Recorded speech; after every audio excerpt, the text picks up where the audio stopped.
দ্বিতীয় বিবাহের পর প্রথমবারের মতো নতুন স্ত্রীকে নিয়ে নিজের রাজ্য ত্রিপুরায় ফিরলেন প্রাক্তন মুখ্যমন্ত্রী তথা বর্তমান সাংসদ বিপ্লব কুমার দেব।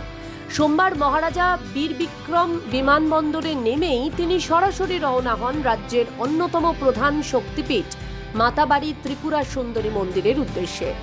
বিপ্লব কুমার দেবের সস্ত্রীক আগমনের খবর ছড়িয়ে পড়তেই গোটা মন্দির চত্বর জুড়ে ব্যাপক উৎসাহ উদ্দীপনা তৈরি হয়।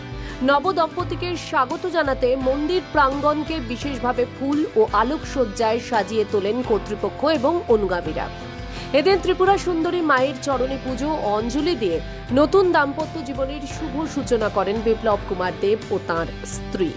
নবদম্পতি মায়ের কাছে তাদের আগামী জীবনের সুখ, সমৃদ্ধি, সুস্বাস্থ্য ও দীর্ঘস্থায়ী সুখের জন্য আশীর্বাদ প্রার্থনা করেন।